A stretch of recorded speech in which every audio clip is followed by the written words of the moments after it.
Hare Rama Hare Rama Rama Rama Hare Hare Krishna Krishna Krishna Krishna Hare Hare Rama Hare Krishna Hare Krishna Krishna Krishna Hare Hare Rama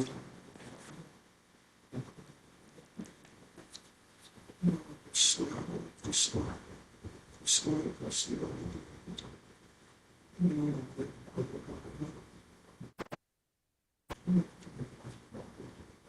Krishna Hare Krishna Krishna Krishna Hare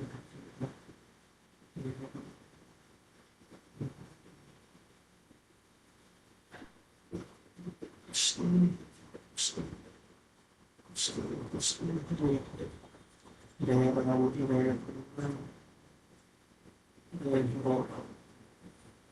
Krishna Krishna Krishna Krishna Hare Hare Hare Rama Rama Rama Hare Hare Krishna Krishna Krishna Hare Hare Hare Rama Rama Rama Hare Hare Krishna Krishna Krishna Krishna Hare Hare Hare Rama Rama Rama Rama Hare Krishna Krishna Krishna Krishna Hare Hare Rama Rama Hare Hare Krishna Krishna Krishna Krishna Hare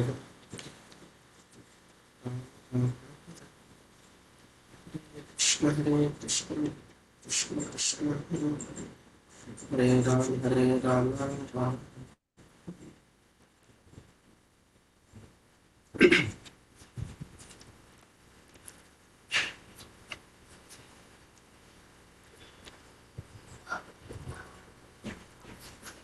Hare Krishna. ISKCON Shri Shri Radha గోవిందాలయం Bengaluru Karnataka వారి తరఫున level 2 క్లాసులకి attend అయిన భక్తులందరికీ కూడా ధన్యవాదాలు. అందరికీ స్వాగతం. ముందుగా గురు ప్రణామాలు. ఓం అజ్ఞానతిమిరాంధస్య జ్ఞానాంజనశలాకయా చక్షురున్మిళితం యేన తస్మై శ్రీ గురవే నమః. శ్రీ చైతన్యమనోభీష్టం స్థాపితం యేన భూతలే స్వయం రూపః కదా మహ్యం దదాతి స్వపదాంతికం. వందేహం శ్రీగురో శ్రీయుతపదకమలం శ్రీగురోన్ వైష్ణవాంశ్చ శ్రీరూపం సాగ్రజాతం సహగణ రఘునాథాన్వితం తం సజీవం సాద్వైతం సావధూతం పరిజన సహితం కృష్ణ చైతన్య దేవం శ్రీరాధా కృష్ణ పాదాన్ సహగణ లలితా శ్రీ విశాఖాంతాంశ. నమ ఓం విష్ణుపాదాయ కృష్ణ ప్రేష్ఠాయ భూతలే శ్రీమతే భక్తివేదాంత స్వామింత నామినే నమస్తే సారస్వతే దేవే గౌరవాణి ప్రచారిణే నిర్విశేష శూన్యవాది పాశ్చాత్య దేశతారిణే.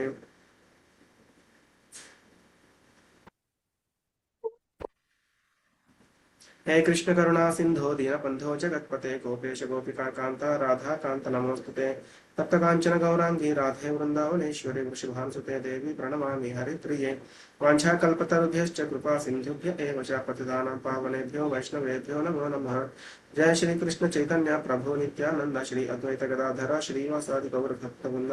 हरे कृष्ण कृष्ण कृष्ण हरे हरे हरे राम राम राम हरे हरे.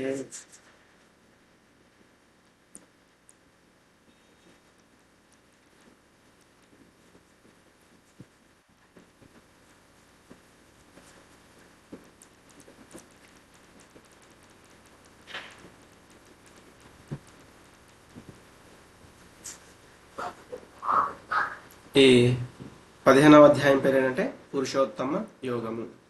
పురుషోత్తమ ఎవరంటే శ్రీకృష్ణ భగవానుడు, అంటే పురుషుల్లో ఉత్తముడు. మనం 13వ శ్లోకంలో 13వ అధ్యాయం చూసాం కదా. ఇద్దరు ఉంటారు పురుషులు అనేవాళ్ళు, మనము అంటే జీవులు, అలాగే పరమ పురుషోత్తముడు శ్రీకృష్ణ భగవానుడు. పరమ పురుషుడు, అందులో పరమ పురుషుడు గురించి మనం ఈ అధ్యాయంలో చూస్తాము. శ్రీ భగవానువాచ ఊర్ధ్వమూలమధశాఖం అశ్వత్థం ప్రాహురవ్యయం ఛందాంసి యస్య పర్ణాని యస్తం వేద సవేదవిత్. శ్రీ భగవానుడు పలికెను, వేళ్ళు పైముఖంగా, కొమ్మలు క్రింది ముఖంగా, వేదమంత్రాలు ఆకులుగా కలిగిన నశింపులేని అశ్వత్థ వృక్షము ఉన్నదని చెప్పబడింది. ఈ వృక్షమును తెలిసినవాడు వేదాలను తెలిసినవాడు. అంటే శ్రీకృష్ణ భగవాన్ ఏం చెప్తున్నాడంటే ఊర్ధ్వ మూలం అంటే పైన, మూలము అంటే వేర్లు, అధశాఖం శాఖలు అంటే కొమ్మలు, అధహ అంటే కిందికి. అంటే వేర్లేమో ఇలా పైకి, కొమ్మలేమో ఇలా క్రిందికి అనే ఒక చెట్టు, అది కూడా ఎటువంటిది, నశింపు లేని అశ్వత్థ వృక్షము అనేది ఉంది. ఈ యొక్క ఆ అశ్వత్థ వృక్షమును తెలిసినవాడు వేదాలని తెలిసినవాడు. ఎందుకంటే ఆ యొక్క వేదాలు అయితే ఏమైతే ఉన్నాయో అవన్నీ కూడా ఈ యొక్క ఈ చెట్టు యొక్క ఆకులు ఉంటాయి కదా అవన్నమాట. కాబట్టి వేదాలన్నింటినీ తెలిసిన వాడు ఎవరు అంటే ఇటువంటి ఈ ఊర్ధ్వమూలం అధశాఖం అశ్వత్థం ప్రాహురవ్యం ఛందాంసి యస్య పర్ణాని.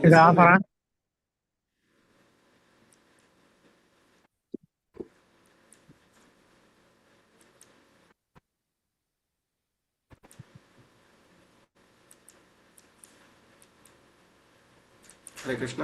మాతాజీ ప్రభుజీ కొంచెం మ్యూట్లో ఉండండి.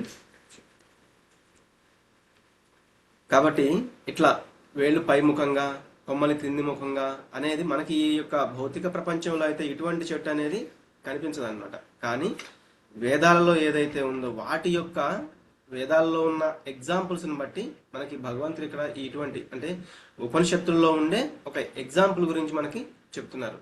ఎందుకంటే ఇటువంటి చెట్టు మనకి మన యొక్క భౌతిక జగత్తులో ఎక్కడ కూడా కనిపించదు. ఈ చెట్టుకి ఏంటంటే వేర్లేమో పైకి ఉంటాయి, కొమ్మలేమో కిందికి ఉంటాయి, ఆకులేమో వేదాల్లాగా ఉన్నాయి.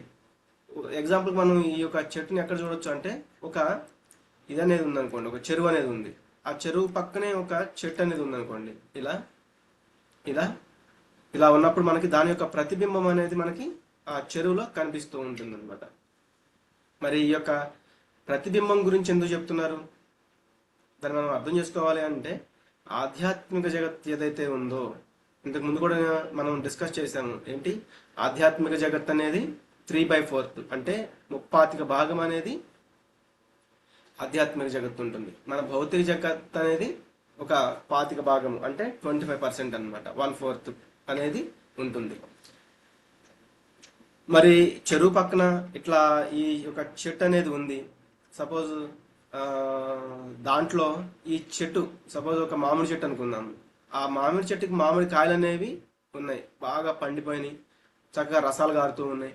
మనం దాన్ని తినాలి అనుకున్నాం అనుకోండి, అప్పుడు దాని యొక్క ప్రతిబింబం ఏదైతే ఉందో అది మనకి ఆ ఒడ్డు మీద ఉన్న ఆ చెట్టు యొక్క ప్రతిబింబం అనేది నీళ్ళలో కనిపిస్తూ ఉంటుంది. మనం ఆ నీళ్ళలో ఉన్న దాన్ని చూసి దూకాము అనుకోండి, అది మొత్తం చెదిరిపోతుంది. అంతేకాకుండా అక్కడ ఒక మామిడికాయ కూడా మనకి దొరకదు. ఎందుకు అంటే అది నిజమైన చెట్టు కాదు. ఏదైతే ఆధ్యాత్మిక జగత్తులాగా ఉన్న దానికి ఈ భౌతిక జగత్తు కూడా ఏంటంటే ప్రతిబింబం లాంటిది.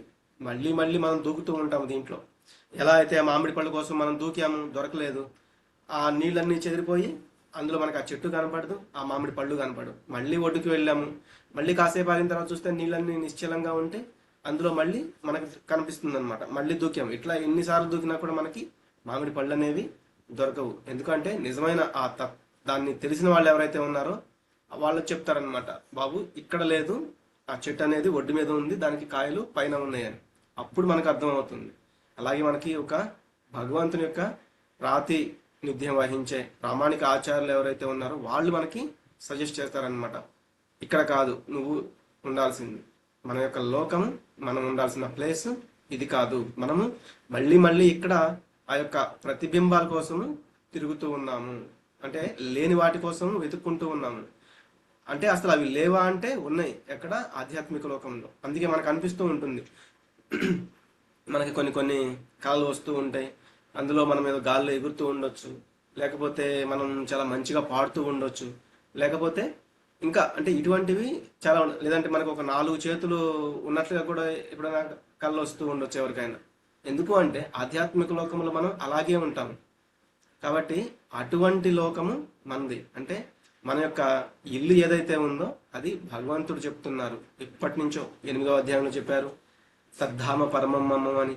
ఈ అధ్యాయంలో కూడా చెప్తారు. ఎట్లా మనకి భగవంతుడు ఒక తండ్రిలాగా చెప్తున్నారు. మనం ఏంటంటే తండ్రి నుంచి దూరమైన పుత్రులాగా అనమాట. మన యొక్క తండ్రి ఎంత గొప్పవాడంటే మనకి ఏది కావాలంటే అది వెంటనే దొరికిపోతుంది. కానీ మనం ఏంటంటే అది తెలుసుకోలేక బయట ఎక్కడెక్కడో వెతుక్కుంటూ ఉంటాము. లేదు అంటే మనము మన యొక్క ఇంటిని మర్చిపోయి వేరే యొక్క ఆ, ఇళ్ళలో లేకపోతే ఎక్కడెక్కడో తిరుగుతూ తిరుగుతూ ఉన్నాము. అటువంటి వాళ్ళకి గనక నీ యొక్క తండ్రి ఎంత గొప్పవాడు, నీ యొక్క తల్లి ఎంత గొప్పది అని చెప్పి నువ్వు ఏదైతే కావాలనుకుంటున్నావో అది నీ ఇంటికి వెళ్తే నీకు అన్నీ దొరుకుతాయి అని ఎప్పుడైతే చెప్తారో అప్పుడు మనకి అర్థమవుతుంది అనమాట. ఓకే, మనం ఏంటంటే లేని వాటి కోసం వెతుక్కుంటూ ఉన్నాము. నిజమైనవి ఉన్నాయి, అవి మన ఇంటి దగ్గర ఉన్నాయి. కానీ మనం ఏంటంటే వాటిని అనుభవించిన ఆ అనుభూతి అయితే మనకి ఉంది. దానివల్ల మనం దాన్ని వెతుక్కుంటూ ఇక్కడిక్కడే అంటే ఈ యొక్క భౌతిక ప్రపంచంలో దుఃఖాలలో జీవిస్తూ సుఖాల గురించి ఆలోచిస్తూ ఉంటాం అన్నమాట. అలాగే మనకి ఈ భౌతిక జగత్ ఏంటంటే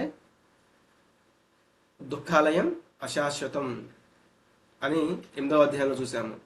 అలాగే ఎప్పుడైతే భగవంతుడు చెప్తున్నారో మనము ఈ యొక్క లోకం అంటే ఈ 14 భువనాల్లో ఆ బ్రహ్మ భువనాల్లో కాహ పునరావర్తి నోర్జున.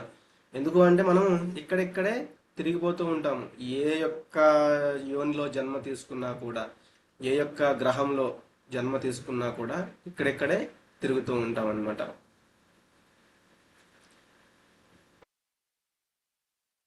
అధశ్చోర్ధ్వం ప్రసృతాస్తస్య శాఖా గుణ ప్రవృద్ధ విషయ ప్రబాలాః అధశ్చ మూలాన్యనుసంతతాని కర్మానుబంధీని మనుష్యలోకే. మాతాజీ ఎవరైనా శ్లోకం చెప్పాలనుకున్న వాళ్ళు హ్యాండ్ రైజ్ చేయొచ్చు.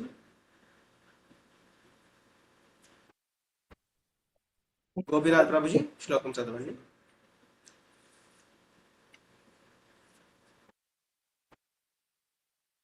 ప్రభుజీ అన్మ్యూట్ చేసుకోండి. గోపీనాథ్ ప్రభుజీ. అదశ్చోర్ధ్వం ప్రసృతశ్చాక గుణ ప్రవృద్ధ విషయ ప్రబల అదశ్చ మూల్యాన్ సంతతాన్ని కర్మాను బంధని మనుష్యలోకే. హరే కృష్ణ ప్రభుజీ. హరే కృష్ణ ప్రభుజీ.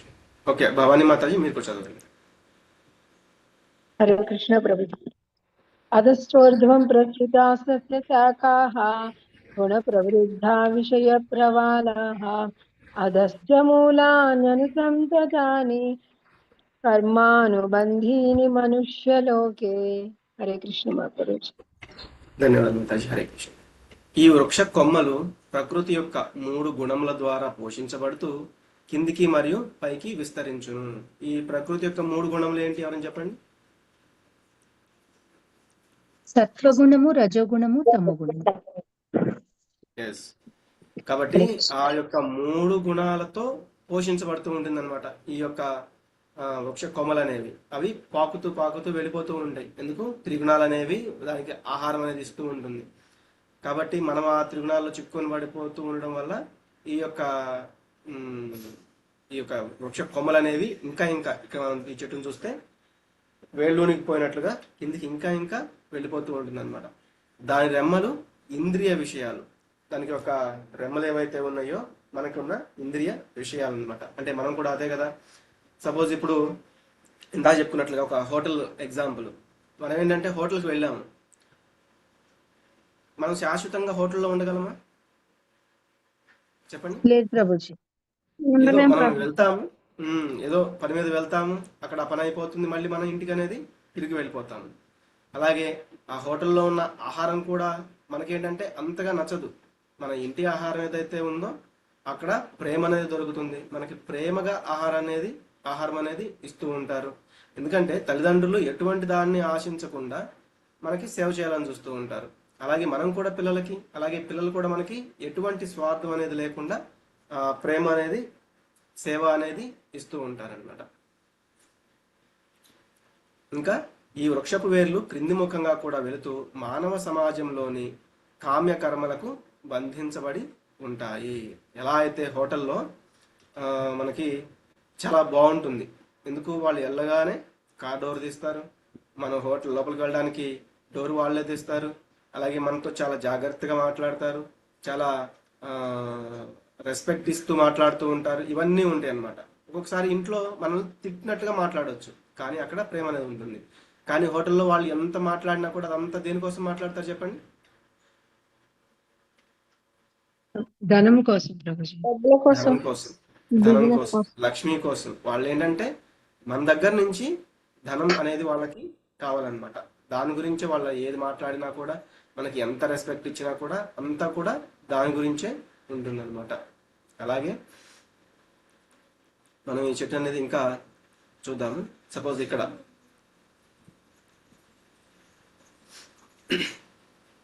చూస్తే మనకి దేవీ దేవతల లోకాలు, బ్రహ్మలోకము, ఇక్కడ ఐరావతం మీద ఇంద్రుడు, స్వర్గలోకాలు అన్నమాట ఇవన్నీ. అలాగే ఇవన్నీ కూడా తాత్కాలికం. అలాగే ఇక్కడ చూస్తే మనకి మనుషులు ఉన్నారు. వీటిలో కూడా మంచి పనులు చేసే వాళ్ళు, ఇప్పుడు వీళ్ళు సపోజ్ ఒక మంచి పనులు చేస్తున్నారు, వీళ్ళు స్వర్గలోకాలకి వెళ్తారు. అధమ కార్యాలు చేస్తున్నారు, ఇక్కడ చూడండి ఈ పిక్చర్లో వీళ్ళు అధమ కార్యాలు చేస్తున్నారు. వీళ్ళు ఇట్లా జీవజాతుల్లోకి వెళ్తూ ఉంటారు అనమాట, అంటే పతనం చెందుతూ ఉంటారు. ఇంకా ఇక్కడ చూస్తే కొన్ని కొన్ని జంతువులు, ఇంకా క్రిమి కీటకాలు, ఇవన్నీ కూడా ఉంటాయి. అలాగే మనకి ఏంటంటే ధర్మ, అర్థ, కామ, మోక్ష అనే 4 పురుషార్థాలు అనమాట. ఇవి ఏవైతే ఉన్నాయో వాటి గురించి మనకి ఈ వేదాలు ఇక్కడ ఉన్నాయి చూడండి, వేదిక్, ఇవన్నీ ఈ వేద మంత్రాలన్నీ కూడా లిబరేషన్. అంటే మనం ఎప్పుడైతే ధర్మ, అర్థ, కామ అనేవి పూర్తి చేసుకుంటాము, అంటే ధర్మంగా ఉంటాము, అర్థం అంటే ధనం అనేది సంపాదిస్తాము ధర్మంగా, వాటిని మన యొక్క కోరికలు ఏవైతే ఉన్నాయో వాటిని ఇక్కడ ఉంది కదా సెన్స్ గ్రాటిఫికేషన్ కోసం అన్నమాట. ఏదైతే ధనాన్ని సంపాదిస్తామో ధర్మంగా ఉంటూ ధనాన్ని సంపాదిస్తూ ఇంద్రియ విషయాల పట్ల, ఈ ఇంద్రియ కోరికల పట్ల వాటిని తీర్చుకోవడానికి ప్రయత్నం చేస్తాం. ఎప్పుడైతే మళ్ళీ మళ్ళీ తీర్చుకుంటూ ఇంకా చాలు అనుకుంటామో అప్పుడు మనము ఈ ముక్తి గురించి ఇక్కడ చూడండి లిబరేషన్ అన్నమాట. ఇది మనము వేదాలు ఏంటంటే ముఖ్యంగా మనకి వీటి అన్నిటినీ కూడా, ఈ ఆకులన్నీ వేదాలు అన్నమాట. ఇవన్నీ కూడా ధర్మ, అర్థ, కామ, మోక్షం గురించి మనకి చెప్తూ ఉంటాయి. అప్పుడు మనం మోక్షం వైపు ప్రయత్నం చేస్తాం అన్నమాట. కాబట్టి ఈ భౌతిక జగత్తు యొక్క పోషణ ఎక్కడి నుంచి వస్తుందంటే త్రిగుణాల నుంచి వస్తుంది. త్రిగుణాలు ఎప్పటి వరకు ఉంటాయో అప్పటి వరకు ఇవి పోషించబడుతూనే ఉంటాయి. అంటే ఈ భౌతిక చెట్టు యొక్క ఫలాలు ఉంటాయి కదా, ఆ ఫలాలు ఏంటంటే ఈ చతుర్విధ పురుషార్థాలు అన్నమాట. అందుకే మనకి ఇక్కడ ఫలాల యొక్క ఈ బొమ్మలు కూడా మనకి ఇవ్వడం జరిగింది. ఈ యొక్క చెట్టుని మీరు చాలా జాగ్రత్తగా కొంచెంసేపు చూడండి. వీటిని బట్టి మనం ఏంటంటే జీవజాతుల్లోకి వెళ్తామా, మంచి మంచి కార్యాలు చేసి, పుణ్యకార్యాలు అటువంటివి చేసి స్వర్గలోకాలు, దేవీ దేవతలు ఉండే పుణ్యలోకాలు ఉండే ఇటువంటి వాటిల్లోకి వెళ్తామా, ఇట్లా వీటి గురించి ఆలోచిస్తూ ముక్తిని కోరుకుంటామా, ఇవన్నమాట. కానీ ఎప్పుడైతే మనకి ఒక ఫెవికాల్ లాగా అంటబడి ఉంటాము, డిజైర్, ఇక్కడ చూసారా డిజైర్ అన్నమాట, దానిపైన ఉంటుంది భగవంతుని యొక్క లోకం. అది మనకి ఇక్కడ ఉంది చూడండి. ఇక్కడ మనకి రాధాకృష్ణ వాళ్ళు ప్రేమతో ఎంత ఆహ్లాదకరమైన వాతావరణంలో ఉన్నారో మనం చూడొచ్చు. కానీ ఇక్కడ అంతా ఎలా ఉంది, దుఃఖాలయం, అశాశ్వతం లాగా.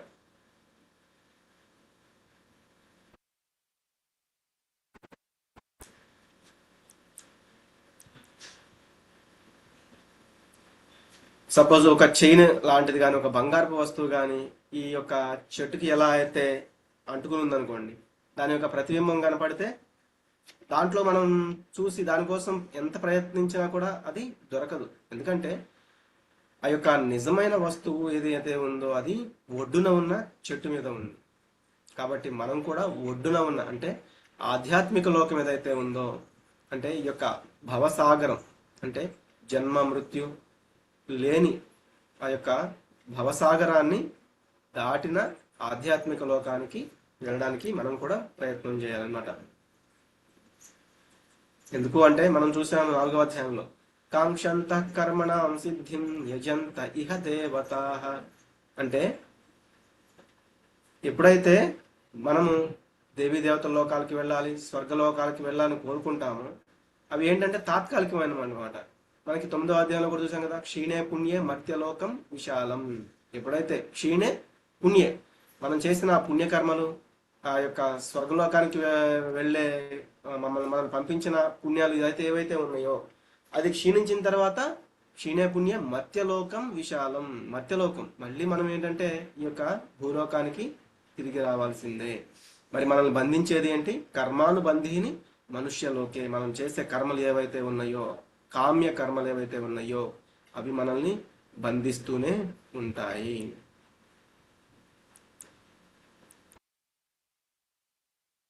నరూపమస్యేహ తథోపలభ్యతే నాంతో న చాదిర్న చ సంప్రతిష్ఠ అశ్వత్థమేనం సువిరూఢమూలం అసంగశస్త్రేణ దృఢేన చిత్వా. ఓకే, 1+ అని ఉన్నారు మాతాజీ, శ్లోకం చదవండి, 3వ శ్లోకం. హరే కృష్ణ. అన్మిట్ ఆప్షన్ ఇచ్చారు చూడండి. ఓకే, లావణ్య కుమార్ ప్రభుజీ. హరే కృష్ణ. హరే కృష్ణ ప్రభుజీ. హరే కృష్ణ ప్రభుజీ. నరూపమస్యేహ తదోపలభ్యతే నాంతో న చాదిర్న చ సంప్రతిష్ఠ అశ్వత్థమేనం సువిరూఢమూలం అసంగశస్త్రేణ దృఢేన చిత్వా. హరే కృష్ణ. హరే కృష్ణ ప్రభుజీ.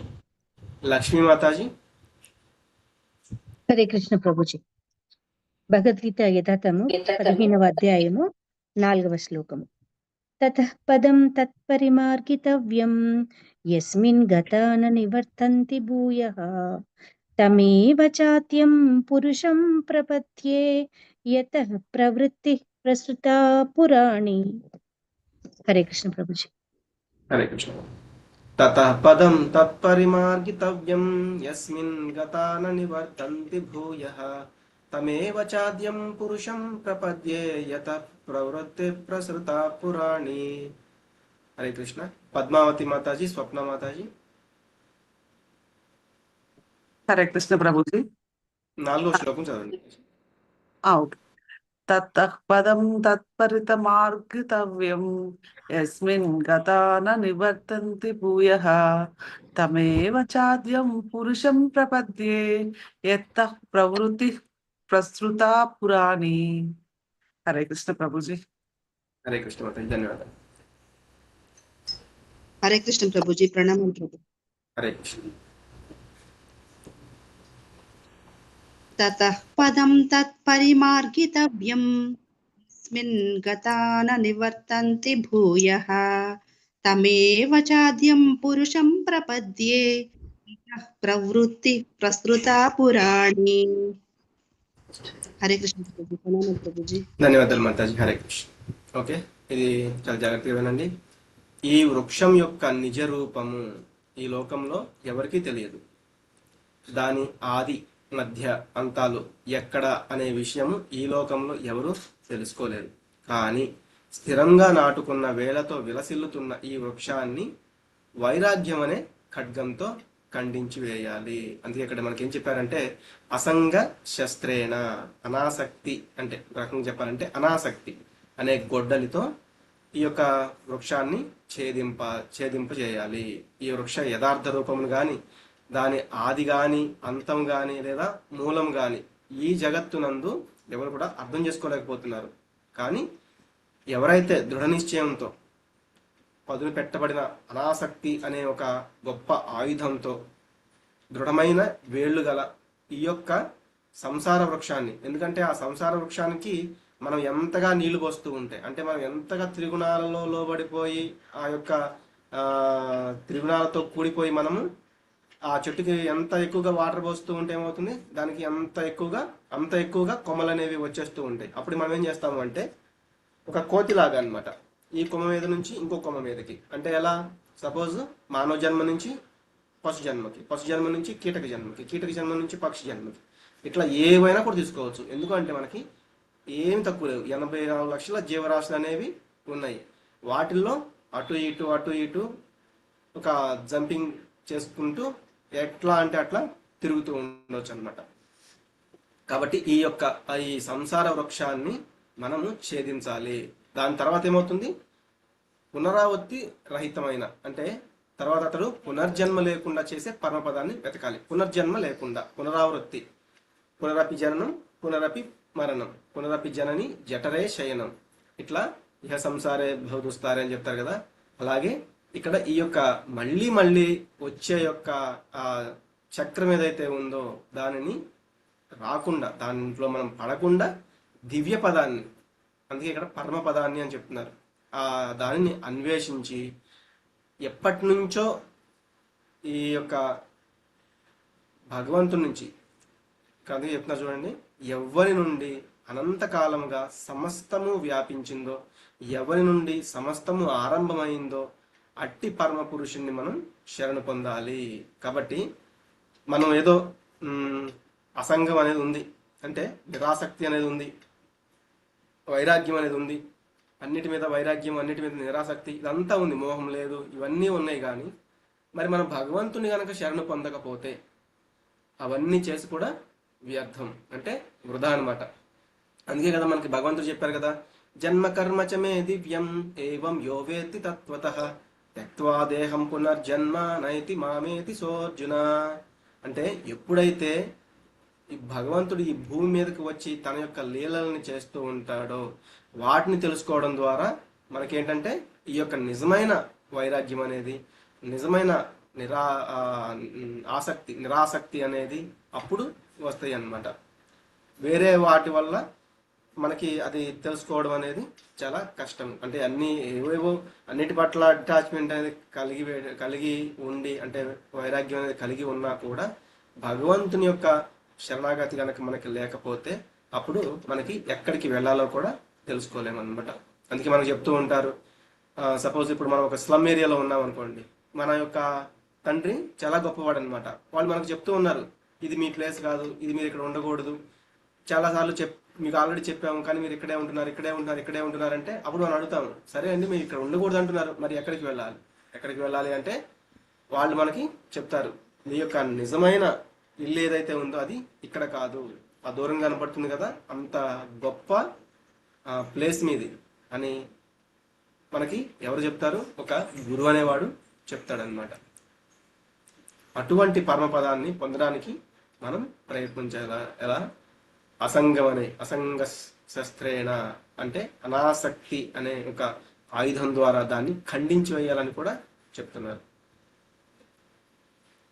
ఇక్కడ చూస్తే అసంగ శస్త్రేణ దృఢేన చిత్వా. దృఢేన అంటే ఆ దృఢమైన విశ్వాసాన్ని కలిగి ఉండాలి మనసులో. చిత్వ అంటే మనం దృఢమైన విశ్వాసాన్ని కూడా కలిగి ఉండాలి.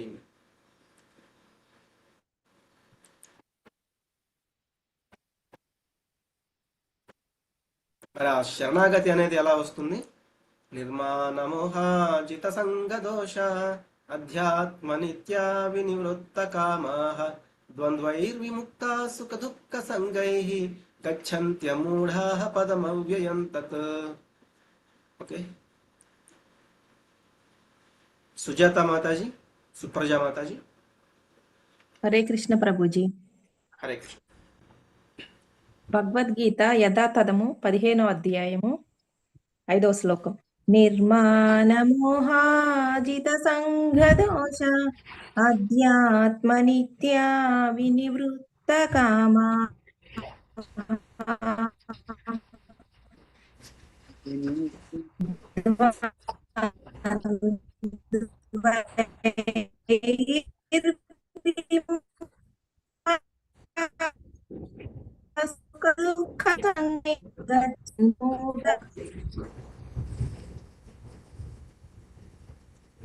ఓకే, సుప్రజా మాతాజీ. హరే కృష్ణ. హరే కృష్ణ ప్రభుజీ, పరిణామాలు. భగవద్గీత యథాతథము 15వ అధ్యాయం పురుషోత్తమ యోగం 5వ శ్లోకం.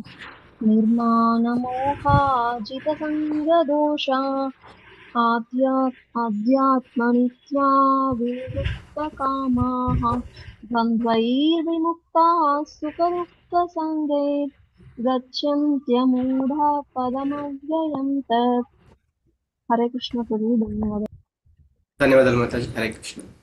ఇక్కడ నిర్మాణమోహ జితసంగ దోష అంటే దురభిమానం, అంటే ఈ మిథ్యా గొప్పతనము, మోహము, అనురాగ దోషాన్ని జయించి నిత్యమైనది అర్థం చేసుకున్నవారు కోరికలన్నింటినీ విడిచిపెట్టి సుఖ దుఃఖాది ద్వంద్వాలకు అతీతులై పరమ పురుషునికి శరణుజొచ్చేవారు శాశ్వతమైన ఆ బ్రహ్మ పదాన్ని పొందుతారు.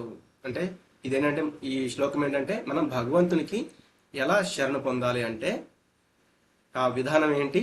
మిథ్యా గొప్పతనం, అంటే నేనే యజమానిని, నాకంటే ఎవరు గొప్ప అనే అహంకారం అనేది వదిలిపెట్టేయాలి. మోహము, అలాగే అనురాగ దోషాన్ని. అనురాగం అనేది కూడా ఏంటి, ఒక దోషం అనమాట. మోహము అంటే భ్రాంతి, చిత్సంగ దోష అంటే దుస్సంగత్యాల నుంచి మనము బయటపడాలి. ఆ అనురాగం అనే దోషాన్ని నుంచి బయటపడాలి. అలాగే అధ్యాత్మ నిత్య వినివృత్త కామాహ, అప్పుడు మనకేం తెలుస్తుంది, నిత్యమైనది అర్థమవుతుంది, ఆ శాశ్వతమైన దాన్ని మనకి అవగతం అవుతుంది అనమాట. అప్పుడు మనము కామ వర్జితులం అవుతాము, అంటే కామం తొలగించబడుతుంది అనమాట మన దగ్గర నుంచి. అందుకే ద్వంద్వైర్ విముక్తాహ, ద్వంద్వైర్ అంటే ఆ సుఖ దుఃఖాలు ఏవైతే ఉన్నాయో, సుఖ దుఃఖై సంగై అంటే ఆ సుఖ దుఃఖాలు, అలాగే ద్వంద్వాలు మనం చాలా చెప్తున్నాం కదా, శత్రువులు మిత్రులు ఇవన్నీ కూడా, వీటన్నింటి నుంచి కూడా మనం ఎప్పుడైతే విముక్తులు అవుతామో అప్పుడు గచ్చంత్యమూఢాః పద్మవ్యూహం, అప్పుడు మనం ఏంటంటే పరమ పురుషునికి శరణొచ్చే స్టేజ్కి చేరుకుంటాము. అప్పుడు శాశ్వతమైన ఆ బ్రహ్మపదాన్ని పొందుతాము. కాబట్టి ఆ భ్రాంతి రహితులై మనం ఏ విధంగా దేవాది దేవుణ్ణి శరణు వేడుకోవాలో ఎరిగిన అప్పుడు మనము ఆ పరమ పదాన్ని, అందుకే ఇక్కడ పదమవ్యయం తత్ అంటే ఆ పరమ పదాన్ని మనం చేరుకుంటాము. కాబట్టి మానవులు అట్టి శాశ్వతమైన భగవంతుని యొక్క రాజ్యాన్ని మనం పొందగలుగుతామని ఇక్కడ చెప్తున్నారు.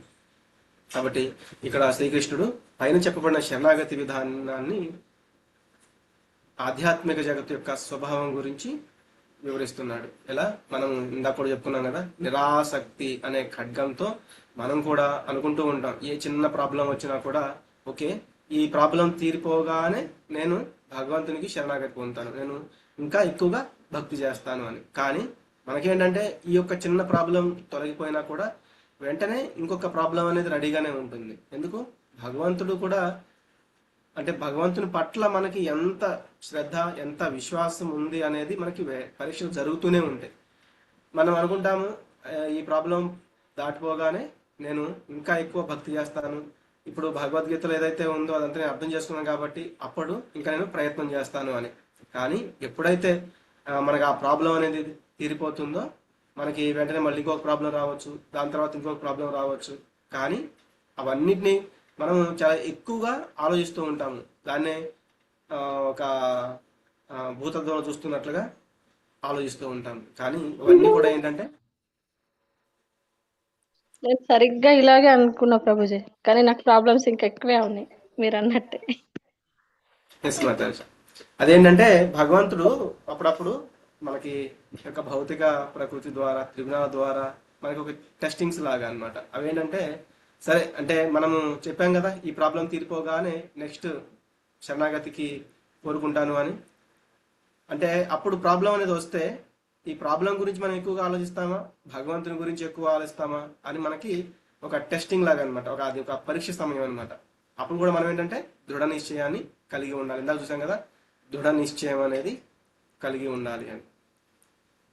మరి ఎప్పుడైతే మనం భగవంతుని శరణాగతి పొందామో అప్పుడు మరి భగవంతుడు మనకి ఎటువంటి తన ధామాన్ని ఇస్తారు, ఆ ధామం ఎలా ఉంటుంది.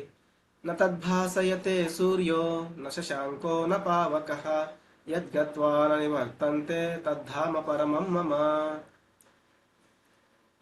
ఓకే, రమాదేవి మాతాజీ, నాగమణి మాతాజీ మీరు చదవండి శ్లోకం. హరే కృష్ణ ప్రభుజీ, ప్రణామాంతర ప్రభుజీ. హరే కృష్ణ. 15వ అధ్యాయము 6వ శ్లోకం.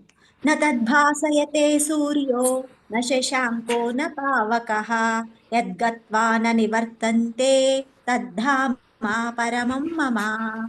ధన్యవాదాలు ప్రభుజీ. హరే హరే కృష్ణ ప్రభు. న తద్భాసయతే సూర్యో న శశంకో న పావకః యద్గత్వా న నివర్తంతే తద్ధామ పరమం మమ. ధన్యవాదాలు. సరే, అట్టి నా దివ్యధామము సూర్యుడు లేదా చంద్రుడు లేదా అగ్ని లేదా విద్యుత్ ద్వారా ప్రకాశింపబడదు. దానిని చేరుకున్న వారు ఈ భౌతిక ప్రపంచానికి తిరిగి రారు. అంటే భగవంతుని యొక్క లోకం, ఆ భగవంతుని యొక్క ధామం మనం చెప్పుకున్నాం కదా, మన ఇల్లే అనమాట అది. కాకపోతే మనకి తెలియక మన యొక్క ఫ్యామిలీ మెంబర్స్, మన యొక్క తల్లి తండ్రి ఎంత గొప్పవారో తెలియక మనం ఏంటంటే మోహంలో, భ్రాంతిలో ఉండిపోయి వేరే వాళ్ళ లోకానికి, అంటే వేరే వాళ్ళ ఇంటికి, వేరే వాళ్ళ ఇళ్లలో అటు ఇటు తిరుగుతూ ఉన్నాం అనమాట. ఎవరన్నా మనకి సపోజ్ మనం ఇందాక చెప్తున్నాం కదా, స్లమ్లో ఉన్నాము, అక్కడికి మనకి సరిగా ఉండడానికి కూడా సరిగా ప్లేస్ లేదు, తినడానికి కూడా సరిగా ప్లేస్, చాలా ఇబ్బంది పడుతున్నాము. అంటే ఒక రకంగా చెప్పాలి అంటే, సరే మనకు ఆ టైంలో ఇల్లు లేకపోవచ్చు, కానీ హోటల్లో ఉండొచ్చు కదా అని మనకి చాలా మంది చెప్తూ ఉండొచ్చు. కానీ మన హోటల్లో లైఫ్ లాంగ్ అనేది ఉండలేము. అందుకే మనకి మన యొక్క సొంత ఇల్లు అనేది ఉంది. అలాగే మన యొక్క తండ్రి ఎంత గొప్పవాడో మనం తెలుసుకోలేకపోతున్నాము. ఇలా ఎవరైతే ఆ తెలిసిన విషయాన్ని మనకి చెప్పారో అప్పుడు మనకు అర్థమవుతుంది, ఓకే నేను ఉండాల్సిన ప్లేస్ ఇది కాదు.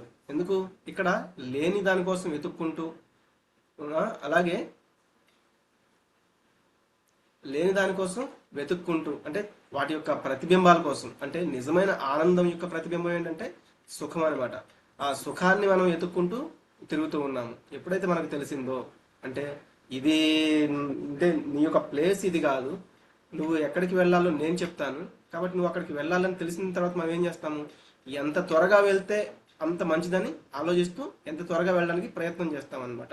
కాబట్టి ఆధ్యాత్మిక జగత్తు యొక్క వర్ణన, ఆ కృష్ణ లోకము, ఆ యొక్క గోలోక బృందావనం అనేది ఎలా ఉంటుంది, నతద్ భాసయతే సూర్యో, అది సూర్యునిచే ప్రకాశింపబడదు. ఎందుకు అంటే మన ఈ భౌతిక జగత్తులు ఏవైతే ఉన్నాయో, ఒక చంద్రుడు అవ్వచ్చు, ఒక భూగ్రహం అవ్వచ్చు, ఇంకా ఏ గ్రహమైనా సరే, వాటికి ఒక వెలుగు అనేది, ఒక కాంతి అనేది ఏది కావాలంటే కూడా అది భగవంతుని యొక్క శరీరం నుంచి వచ్చే దాని కాంతి నుంచే వస్తూ ఉంటుంది అనమాట. అంటే సూర్యుడికి ఆ శక్తి భగవంతుడి నుంచే వచ్చింది. భగవంతుడు ఇచ్చిన శక్తితో సూర్యుడు మనకి ఆ కాంతి అనేది ఇస్తూ ఉన్నారు.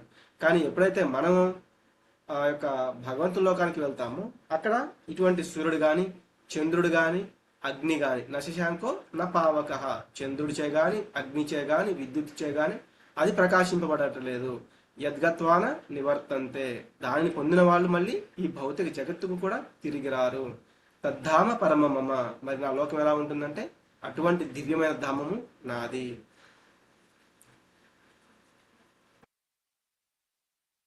మమైవాంశో జీవలోకే జీవభూత సనాతనః మనషష్ఠానీంద్రియాణి ప్రకృతిస్థాని కర్షతి. జ్యోత్స్న మాతాజీ, లావణ్యం మాతాజీ, మీ ఇద్దరి శ్లోకం చదవండి. హరే కృష్ణ ప్రభుజీ. హరే కృష్ణ.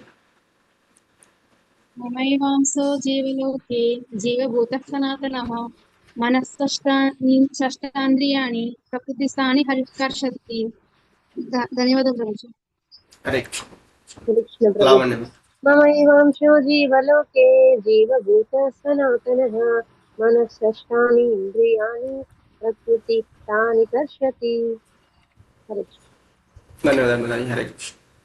మమైవాంశో జీవలోకే జీవభూత సనాతనః, అంటే ఈ భౌతిక జగత్తులో, ఈ భౌతిక ప్రపంచంలో జీవులు నా శాశ్వతమైన అంశాలు. మనఃషష్ఠాని ఇంద్రియాణి, కానీ బద్ధ జీవితం కారణంగా వారు మనఃషష్ఠాని ఇంద్రియాణి, మనః అంటే మనస్సు, షష్ఠాని అంటే 6 ఇంద్రియాలు, మనసుతో కలుపుని 6 ఇంద్రియాలు ఉన్న ప్రకృతి స్థాని కర్షతి, ఇక్కడ తీవ్రమైన సంఘర్షణ పడుతున్నారు. అంటే మనం బద్ధ జీవితం కారణంగా మనలో మనసుతో కలిపి 6 ఇంద్రియాలతో అవి ఏవైతే వేటినైతే ఆకర్షిస్తూ ఉన్నాయో వాటి పట్ల మనం మోహం చెంది ఇక్కడిక్కడే ఉంటున్నాము. కానీ మనము భగవంతుని యొక్క సనాతనమైన అంశలం. ఇవి ఇలా ఏవైతే ఉన్నాయో, ఈ యొక్క జ్ఞాన ఇంద్రియాలు 5 ఉంటాయి కదా, అలాగే పగ్గాలు మనసు, ఈ యొక్క 6 ఇంద్రియాలు మనల్ని ఎటైతే లాక్కెళ్తూ ఉన్నాయో అటు మనం బంధించబడి ఉన్నాం అనమాట, అటే వెళ్ళిపోతూ ఉన్నాము. కాబట్టి మనం ఈ 7వ అధ్యాయం సారాంశం ఏంటంటే, మనం ఏంటంటే భగవద్ధామాన్ని చేరుకునేంత వరకు కూడా సంతృప్తిగా ఉండలేము. అందుకే మనం చూస్తే ఈ యొక్క క్షణంలో మనం కొంత సుఖంగా ఏదో జీవించినట్లుగా అనిపిస్తుంది. ఇందాక ఒక మాతాయి చెప్పారు కదా, వెంటనే ఏంటంటే ఏదో ఒక దుఃఖం అనేది కలుగుతూనే ఉంటుంది. ఎందుకు? అది మనస్సు, అలాగే 6 ఇంద్రియాలు. ఇవి ఏంటంటే ఎప్పుడు కూడా మనల్ని సంఘర్షణలోకి నెట్టేస్తూ ఉంటాయి అన్నమాట. ఏదో కావాలి, ఏదో పొందాలి, అలాగే ఎన్ని తీసుకుంటున్నా ఎన్ని ఇస్తున్నా ఆ నిజమైన ఆనందం అనేది కలగట్లేదు. కాబట్టి ఎందుకు అంటే మనం భగవంతుని యొక్క శాశ్వతమైన అంశను, కానీ మనం భగవంతుడి నుంచి దూరం అయిపోయిన దాని వల్ల ఇటువంటి సంఘర్షణ అనేది ఇక్కడ పడుతూ ఉన్నాం అన్నమాట. శరీరం యదవాప్నోతి యచ్చాప్యుత్క్రామతీశ్వరః గృహీత్వైతాని సంయాతి వాయుర్గంధాని వాశయాత్. వాయువు వాసనను ఒక చోటి నుండి మరొక చోటికి తీసుకొని పోయినట్లుగా జీవుడు తన విభిన్న భావనలను ఒక శరీరం నుండి మరొక శరీరానికి తీసుకువెళ్తాడు. ఆ విధంగా అతడు ఒక రకమైన దేహమును స్వీకరించి తిరిగి వేరొక శరీరాన్ని పొందడానికి దానిని విడిచిపెడతాడు. మన యొక్క దేహమును మనం ఎలా మారుస్తూ ఉంటాము అంటే, వాయువు గనక గంధాన్ని మోసుకొచ్చినట్లు, అంటే మనకి ఏదో ఒక గాలిలో స్మెల్ వచ్చేస్తూ ఉంటుంది. మనం ఒక డ్రైనేజ్ పక్క నుంచి వెళ్తున్నాము, లేకపోతే గాలి అనేది ఒకప్పుడే డ్రైనేజ్ పక్క నుంచి వచ్చేసి మనకి ముక్కు తగిలింది అనుకోండి, ఆ యొక్క మురికి వాసన అనేది మనకు వస్తుంది. అలాగే మనము రోడ్డు మీద వెళ్తూ ఉన్నాము, ఒక పక్కనే ఒక పూదోటి ఉంది, దాని నుంచి ఏదన్నా సువాసన వచ్చింది అనుకోండి, వాయువు మోసుకొచ్చింది అనుకోండి, అటువంటి వాసన అనేది మనకి తెలుస్తుంది అనమాట. అలాగే మనం కూడా ఏంటి, మనం ఇప్పుడు ఇక్కడ ఏదైతే భావనలు పొంది ఉన్నామో దాన్ని బట్టి నెక్స్ట్ దేహం అనేది మనకి వస్తుంది. అప్పుడు ఈ దేహాన్ని విడిచిపెట్టేస్తాము. ఆ దేహంలో కూడా ఏంటి, మనం ఏదైతే కోరుకుంటున్నామో దానికి సంబంధించిన ఆ యొక్క భౌతిక ఇంద్రియాలు అనేది మనకి ఇవ్వబడతాయి అన్నమాట. కాబట్టి ఆ ఇంద్రియాలతో మనం నెక్స్ట్ ఇంకొక దేహాన్ని తీసుకుంటూ ఈ దేహాన్ని విడిచిపెడుతూ మళ్ళీ ఇంకొక దేహాన్ని ఇలా మారుస్తూ ఉంటాము. కానీ శ్రోత్రం చక్షుస్పర్శనం చ రసనం ఘ్రాణమేవ చ అధిష్ఠాయ మనశ్చాయం విషయానుపసేవతే. ఈ విధంగా జీవుడు వేరొక దేహంను స్వీకరించి మనసుతో కూడి ఉండు ఒకానొక రకమైన చెవులు, కన్నులు, ముక్కు, నాలుక మరియు చర్మమును పొందును. ఆ విధంగా అతడు ఆ దేహమునకు సంబంధించిన ఇంద్రియార్థములను అనుభవించును. అంటే సపోజ్ ఇప్పుడు మనం మానవ జన్మలో ఉన్నాం, మనం ఏంటంటే అశుద్ధాన్ని తీసుకోలేము. కానీ ఎప్పుడైతే మనం మనకున్న భావనలను బట్టి నెక్స్ట్ లైఫ్, సపోజ్ ఒక శుక్రాన్ని తీసుకున్నాం అనుకోండి, ఈ లైఫ్లో ఏదైతే అశుద్ధం ఉందో దానికి అదే శుద్ధం అనమాట. అంటే దానికి అదే ఇష్టం, అదే స్వీకరిస్తూ ఉంటుంది. అంటే మనం కూడా ఏంటి, మనకున్న కోరికలను బట్టి నెక్స్ట్ లైఫ్ మనం ఏం తీసుకుంటామో దాన్ని బట్టి ఆ యొక్క దేహానికి కావలసిన ఇంద్రియాలు అనేవి వచ్చేస్తూ ఉంటాయి. సపోజ్ మనము ఇతరుల పట్ల చాలా ద్వేషాన్ని కలిగి ఉన్నాము. మనం కూడా మనల్ని ఒక మాతాజీ అడిగారు, ఎక్కువగా మనల్ని మరి ఎవరన్నా ద్వేషిస్తూ ఉంటే మనం ఏం చేస్తూ ఉండాలి అని. సపోజ్ మనం ఎలా ఉన్నా మనల్ని ఒకరు ద్వేషిస్తూ ఉన్నారనుకోండి, మనకు అర్థమైపోతుంది నెక్స్ట్ లైఫ్ ఏంటి, వాళ్ళకి ఒక ద్వేషించే భౌతిక దేహం అనేది వస్తుంది. ఎక్కువగా ఇతరులని ఏది ద్వేషిస్తూ ఉంటుంది చెప్పండి? పాము. పాము. కాబట్టి అదేంటంటే ఎప్పుడు బుసలు కొడుతూ ఉంటుంది అనమాట. ఎవరైనా ఎవరు దానికి అడ్డం వచ్చినప్పుడు వెంటనే కాటేసేస్తూ ఉంటుంది. కాబట్టి అలా లేదు, మనకి బాగా ఒక ఇది తినాలని ఉంది, సపోజ్ నాన్ వెజ్ అనుకుంది, దానికి తగ్గట్టుగా ఆ యొక్క భౌతిక దేహం అనేది తయారవుతూ ఉంటుంది అనమాట. మనకి నెక్స్ట్ లైఫ్కి కావాల్సింది అంటే దానికి ప్రిపరేషన్ అనేది జరుగుతూ ఉంటుంది. ఇట్లా అన్నీ కూడా వాటి యొక్క మన యొక్క భావనలను బట్టి మనసుతో కూడి ఆ యొక్క 5 ఇంద్రియాలు మనం పొందుతాము అని చెప్తున్నారు. మరి ఇది నిజంగా ఎవరు తెలుసుకుంటారు అంటే, నెక్స్ట్ లైఫ్ ఏది వస్తుంది కాబట్టి దానికి మనం దూరంగా ఉండాలి అనేది ఎవరు తెలుసుకుంటారు అంటే, ఉత్క్రామంతం స్థితం వాపి భుంజానం వా గుణాన్వితం విమూఢానాన్ పశ్యంతి జ్ఞాన చక్షుషః. జీవుడు తన శరీరాన్ని ఏ విధంగా విడిచిపెడతాడో, ప్రకృతి 3 గుణముల ప్రభావంలో ఎలాంటి శరీరాన్ని అతడు అనుభవిస్తాడో మూర్ఖులు తెలుసుకోలేరు. కానీ జ్ఞాన శిక్షణ కలిగిన కళ్ళు కలిగిన వాడు ఇవన్నీ చూడవచ్చు. అంటే జీవుడు ఏంటంటే తన శరీరాన్ని ఎప్పుడైతే విడిచిపెడతాడో నెక్స్ట్ లైఫ్ ఈ యొక్క ప్రకృతి 3 గుణాల ప్రభావంతో నెక్స్ట్ లైఫ్ అనేది వస్తూ ఉంటుంది. దాన్ని ఎవరు తెలుసుకోలేరంటే మూర్ఖులు తెలుసుకోలేరు. ఎందుకంటే వాళ్ళకి నిజమైన జ్ఞానం ఏదైతే ఉందో, అంటే భగవంతుడు ఇచ్చిన జ్ఞానం ఏదైతే ఉందో, భగవద్గీత కానీ భాగవతం కానీ రామాయణం కానీ ఇవి మనం తెలుసుకుంటే అర్థమవుతుంది ఎలా ఉండాలి ఎలా ఉండకూడదు. ఎందుకు అంటే మనకి వీటిని బట్టే మన యొక్క స్వభావాన్ని బట్టి మనకి నెక్స్ట్ లైఫ్ నెక్స్ట్ దేహం అనేది వస్తూ ఉంటుంది. సపోజ్ ఇప్పుడు ఇక్కడ ఒక ఎగ్జాంపుల్ ఇచ్చారు చూడండి, మనం కారు ఓనర్ అయి ఉండొచ్చు, కానీ ఆ కారు ఎక్కడైనా రోడ్డు మీద ఆగిపోయింది అనుకోండి, ఫుల్ ట్రాఫిక్ జామ్ అయిపోతూ ఉంటుంది, మనం టెన్షన్ పడిపోతూ ఉంటాము. దాన్ని ఎలా రిపేర్ చేయాలో మనకు అర్థం కాదు. మరి దాన్ని రిపేర్ చేయాలంటే ఒక మెకానిక్ అనేది మనం తీసుకొస్తాము. అతను జస్ట్ అలా వస్తాడు, ఏదో అడ్డం పడిందనో లేకపోతే ఏదో స్పార్క్ ప్లగ్ పోయిందనో లేకపోతే రేడియేటర్ హీట్ అయిందనో, ఇట్లా ఏంటంటే క్షణాల్లో చెప్పేస్తాడు దాని ప్రాబ్లం. ఒక ఈ టైంలో రిపేర్ అయిపోతుందని చెప్తాడు. పెద్ద ప్రాబ్లం అయితే షెడ్యూల్ తీసుకెళ్ళాలి. ఇట్లా అంటే దానికి ఏదైతే చెయ్యాలో, ఏదైతే ప్రాబ్లం ఉందనేది అతను మనకి చెప్పగలుగుతాడు. కానీ నిజమైన ఓనర్ మనం దానికి కారుకి, కానీ మనకు అది అర్థమవుదు అనమాట. ఆ జ్ఞానం ఎవరైతే కలిగి ఉన్నారో వాళ్ళకి మాత్రమే అది అర్థమవుతుంది.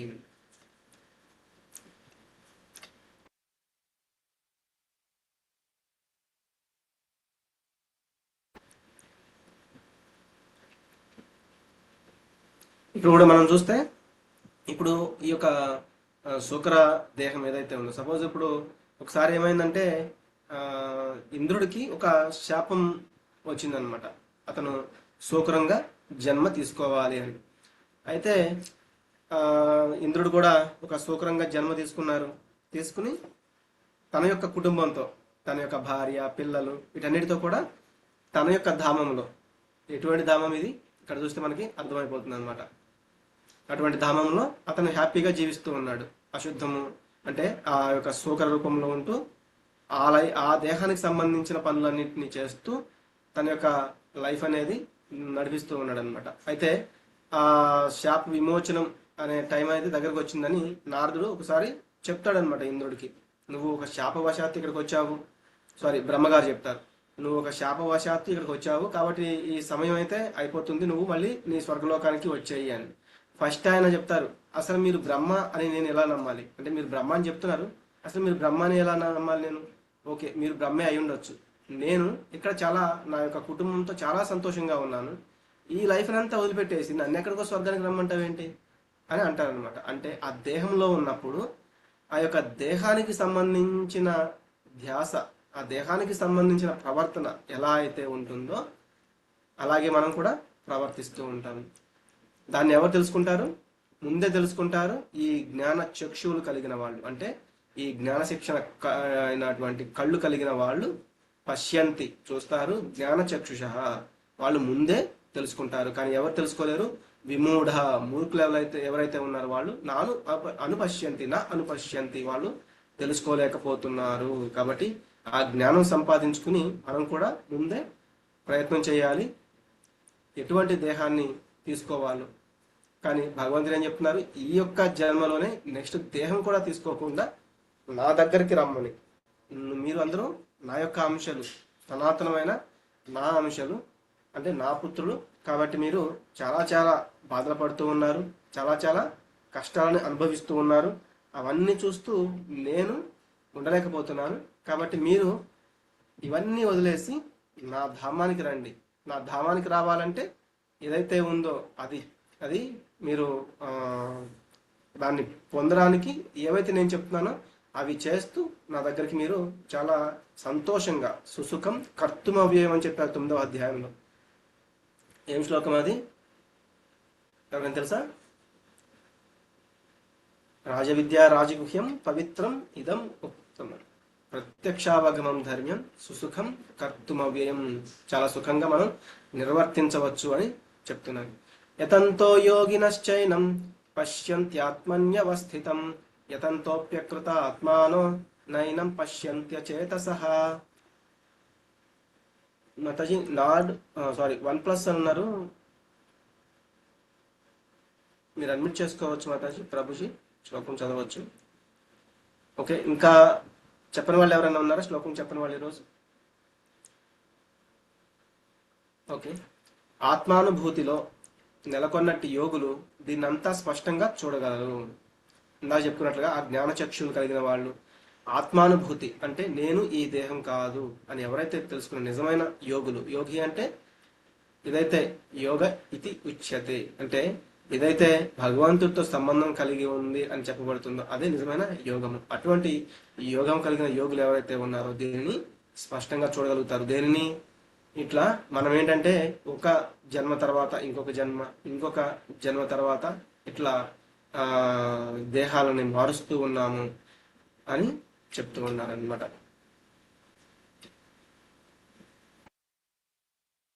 కానీ మనసు అభివృద్ధి చెందని మరియు ఆత్మానుభూతిలో నెలకొనని వారు ఎంత ప్రయత్నించినా కూడా ఏం జరుగుతుందో చూడలేరు. ఎందుకంటే వాళ్ళు అర్థం చేసుకోలేకపోతున్నారు మనము దేహాలని మారుస్తూ ఇక్కడిక్కడే తిరుగుతున్నాము అని. కానీ నిజమైన యోగి ఎవరైతే ఉన్నాడో అతను తెలుసుకోగలడు.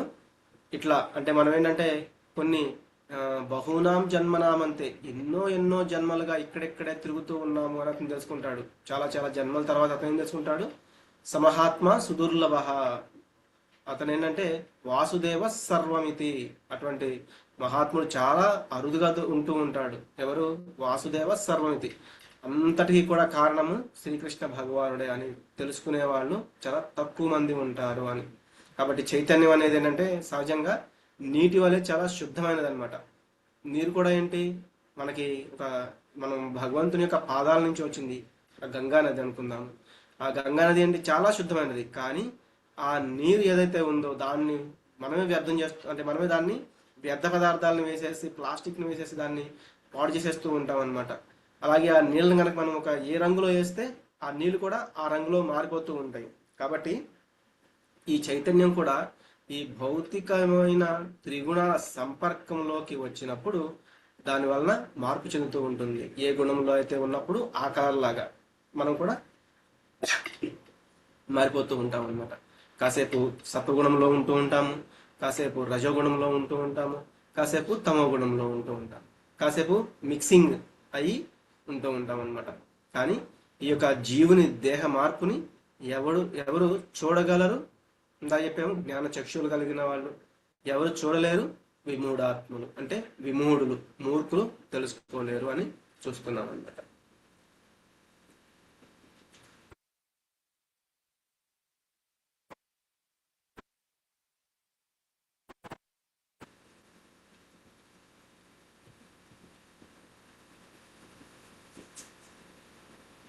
కాబట్టి మనం ఏం చూసామంటే ఈ భౌతిక ప్రపంచం, మనము దీని నుంచి బయటపడాలి, ఆధ్యాత్మిక జగత్తుకు అనేది వెళ్ళాలి. ప్రతి ఒక్కరూ కూడా భౌతిక ప్రపంచం నుండి బయటపడాలి.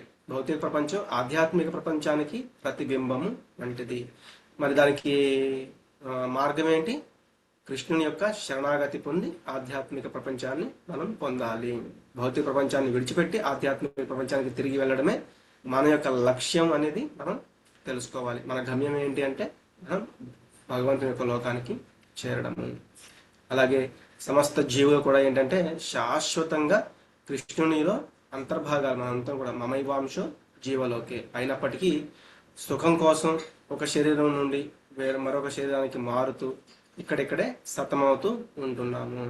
కాబట్టి అతీంద్రియమైన, అంటే ఇంద్రియాలకు అతీతమైన వాళ్ళు ఎవరైతే ఉన్నారో దాన్ని స్పష్టంగా చూడగలరు. కానీ భౌతికవాదులు, విమూఢ అంటే తెలుసుకోలేని వాళ్ళు ఎవరైతే ఉన్నారో దాన్ని అర్థం చేసుకోలేకపోతున్నారు అని ఇక్కడ మనం చూడడం జరిగింది.